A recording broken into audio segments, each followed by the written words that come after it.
So, what is your real credit score? Do you even have a real credit score? Why are there so many scores all over the place? And what's going on? How come when you go to the dealership they put one score it's higher, then you go to the bank they put one score it's lower, then you go online to another bank that gives you credit score and that score is higher, and it seems like your scores are all over the place and you have no idea what the fuck's going on. Well, I'm gonna answer that in this video here today on the truth behind what your actual score is.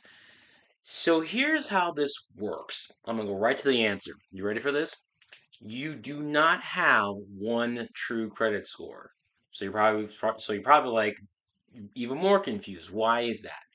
Why is that when you go to dealership, a car dealership, they pull one score, you apply for an apartment, they pull a different score, you apply for a bank loan, credit card, they're all pulling different scores. Your mortgage has a different score, and that's because of this. Because you actually have over 65 different credit scores because there are different credit scoring models that are used to give a credit score based on the information that is being looked at on your credit report, and also what makes up that score is also the information on the credit report based on the individual bureaus. I probably said that and that sounds confusing. Basically, you have TransUnion, Equifax, and Experian. They all have different information on you, so that information generates a score, and based on what you're applying for, and whichever bureau they pull from, and whatever credit scoring model that they're using, that's going to give you a different score. Okay, so to make it simple, did you know that when you apply for an auto loan, that there's a separate scoring model for this. It's called FICO auto loan, whatever, right? There's a separate scoring model for this auto loans. So that's why when you apply for an auto loan, your score could be higher or lower. And what they're looking at on that for the auto loan is how you treat your credit cards. Do you pay those on time? Do you keep the balances low? Some other factors too as well. Okay. All right. Then when you apply for a mortgage is going to look at different factors on your credit report to give you a mortgage FICO score. And I'll tell you a secret on this. When it comes to your mortgage FICO score, it will give you the most points possible when your credit card balances are at zero. So if you're watching this and you're going to apply for a mortgage and you're trying to become a home buyer, or maybe you're applying for a second home, before you apply, pay all your credit cards off, get them to zero or as close to zero as possible, and make sure you pay them before the statement date. The statement date is when you're is when the creditors or is when how do I say this? It's when all the credit cards you have, those companies report your balance information to the bureaus for that month, not the due date. The due date is when the bill is due. The statement date is when, again, they report your kind of information, their balance, all that stuff to the credit bureaus. Important. So, anyways, then you have different square model for apartments, different credit cards, your bank, all that stuff, right? So this is why when you go to different places and apply to different places, their score is different. Now, some of you may be watching this and saying, "Well, my bank gives me a credit score and tells me this," and Credit Karma, which is by the way just garbage, throw that shit out the window. Here's the thing. So if your bank's giving you a credit score, here's some sad news. That's not the real credit score that they're going to pull. And they'll tell you in the fine print, they'll tell you, hey, this score is based on this scoring model, and in some cases, it might say that this score is only for educational purposes, because when you apply, they're still going to do a hard pull in your credit report and give a FICO score. Now, you've heard FICO score, credit score, and then there's Vantage. What's the difference? What do they mean? All that stuff. So FICO is short for Fair Isaac Corporation. That's been around since the 1980s. The Vantage credit scoring model, that's different. That's been around since 2006 and was created by the three main credit bureaus to compete with FICO. Now, at this moment in time, okay, 90% of companies are using FICO. When you go, it's why when people ask you, what's your FICO score? What's your FICO score? Just another way of, it's just another credit scoring model to simply ask the question, what's your credit score? Okay. Vantage is used by 10% of companies in the United States. However, there's been a recent change, and I'll post a link to article in the comments on this, where now for mortgages, okay, what they're going to start using is the Vantage credit scoring model as well as I'm sorry, no. the Vantage scoring model 4.0, and then FICO using FICO 10T. Now those scoring models are different. I'm not going to go into those in detail, but they're giving trended data. I'll do a separate video on that another time. I'm keeping it simple to why do you have different credit scores, okay? So you got Advantage, FICO, right? Different ones, okay? They all measure different things based on the information that is on your credit report.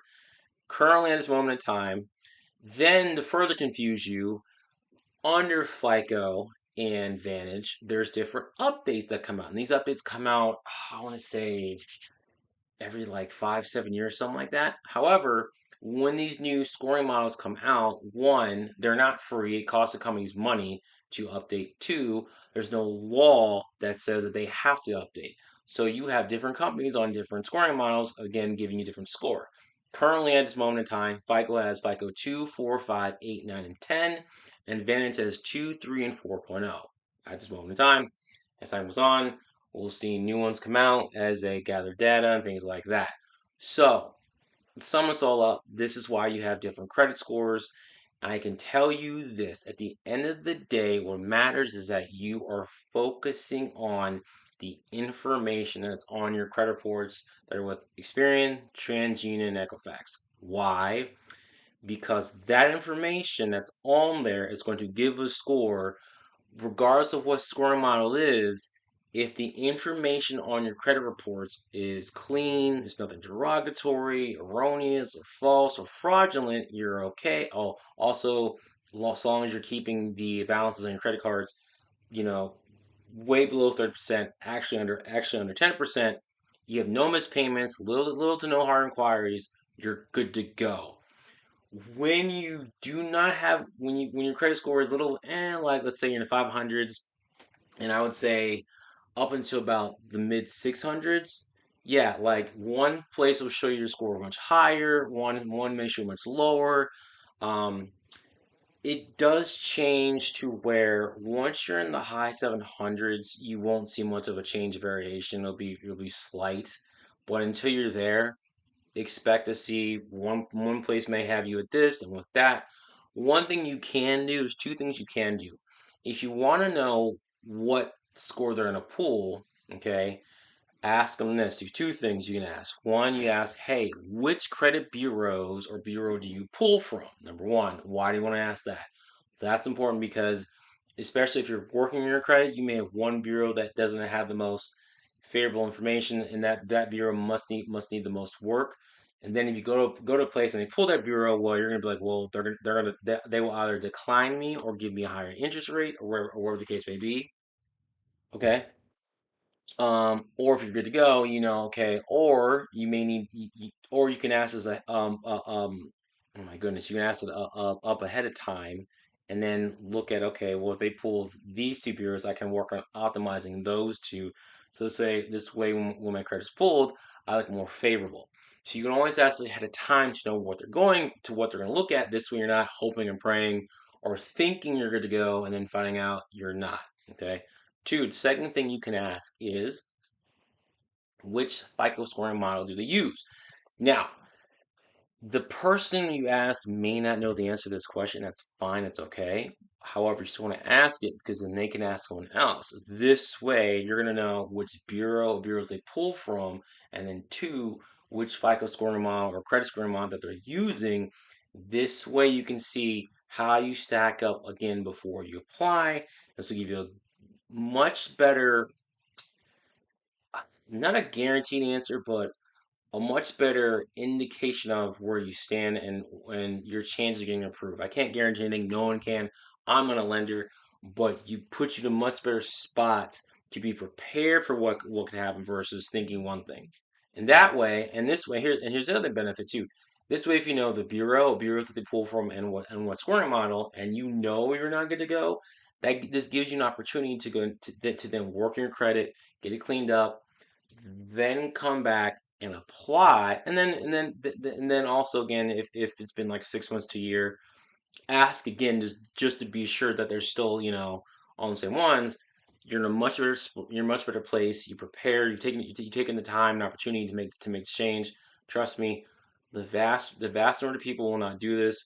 If you do this, your future self will thank you. You'll thank yourself. Okay. So I'm in this video by saying this. This is you don't have one true credit score. You have multiple. You get multiple credit scores. Just focus on the information that's on your credit reports. Know what needs to be disputed, what's incorrect, fraudulent, what's correct, all that stuff. You need to know that. Okay. Focus on that, and you'll be fine.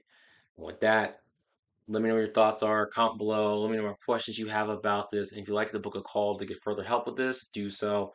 We talk about helping to not just fix your credit, but also shift your identity. This way you can achieve your credit goals and your other financial goals as well.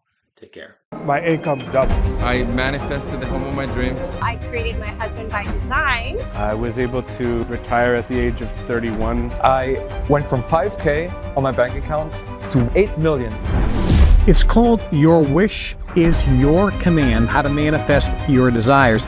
In the Alps, in Europe, I invited a few people to come in for a 2-day live event where I would teach them the secrets that I had learned, and I applied it, and it made me millions of dollars before I was 18, and I applied it and made billions over the next few years. For 2 days, I taught this small group of people. Now, they paid $10,000 per person for 2 days to come to learn the secret behind the secret, or the missing key.